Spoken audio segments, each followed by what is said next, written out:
Welcome to Storytime. Enjoy with me.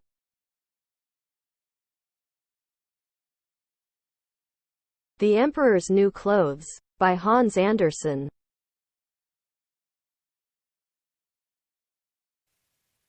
This is a story about an emperor.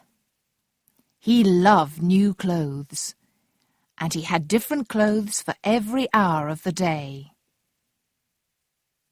One day, two men visited him. They liked money, but they did not want to work for it. "We can make wonderful cloth," they said. "It's very beautiful cloth, so only clever people can see it." "I like it," the emperor thought. "Make this cloth, then make me some clothes," he said to the men. "Some people won't see them, but they're stupid people." He gave a lot of money to the two men. Every day the men asked the king for more money. "We're working hard," they said, but they did not make any cloth. The emperor waited and waited. He wanted his new cloth, but he did not want to visit the two men. And he was afraid. "Perhaps I won't see the cloth," he thought. "Then everybody will know that I'm not a clever man." He called a servant. "Go and look at the new cloth. Ask them, when will it be ready?" The servant went to the men's house, but what did he see? Nothing. There was no cloth. "What are they doing?" the servant thought. "Come nearer," one of the men said. "Do you like our cloth? Isn't it beautiful?" The servant looked and looked, but he saw nothing. "I don't understand," he thought. "Am I stupid? I can't tell anybody about this."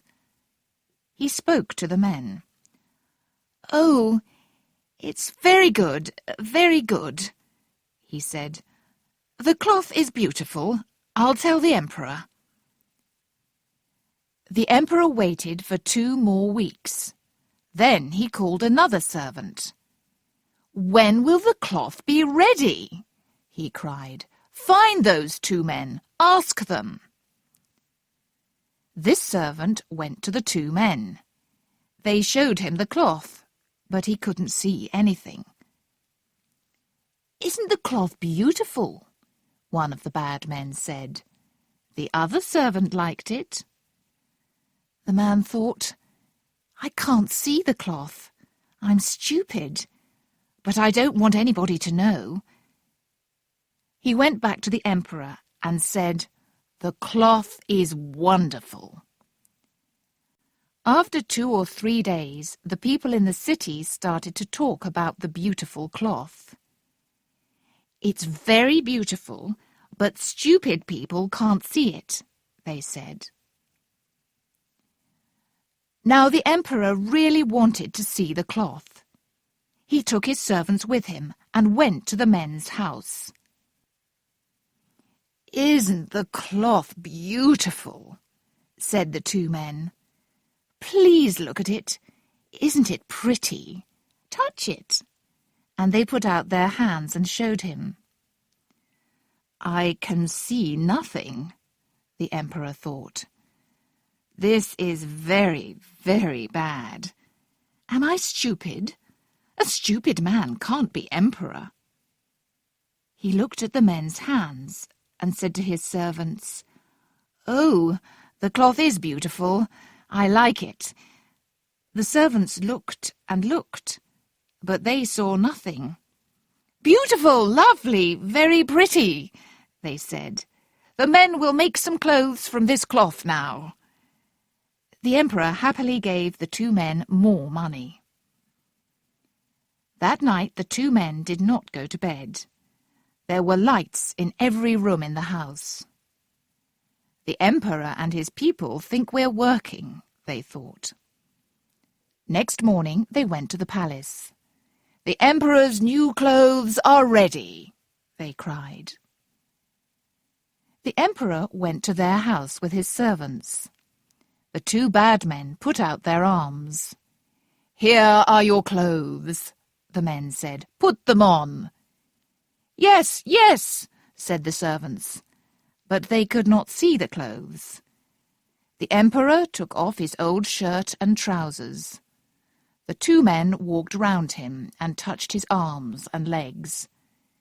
"We can't see any clothes," the servants thought, but they said nothing.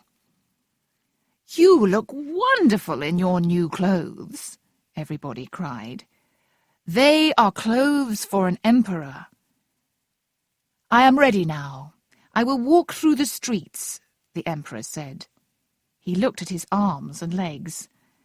"These new clothes feel very good.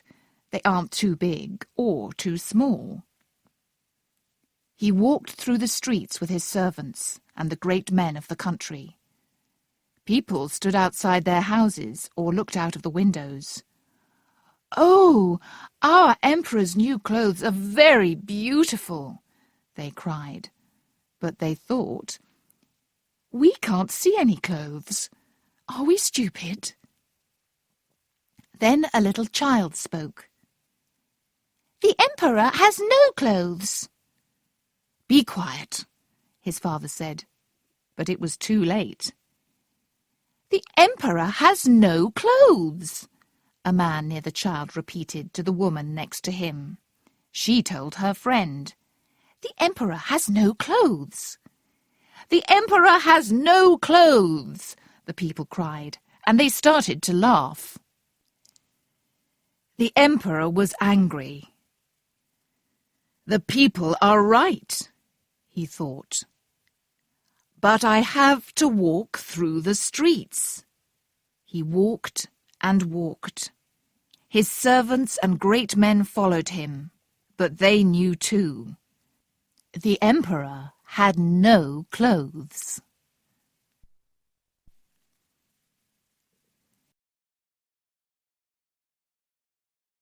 The end.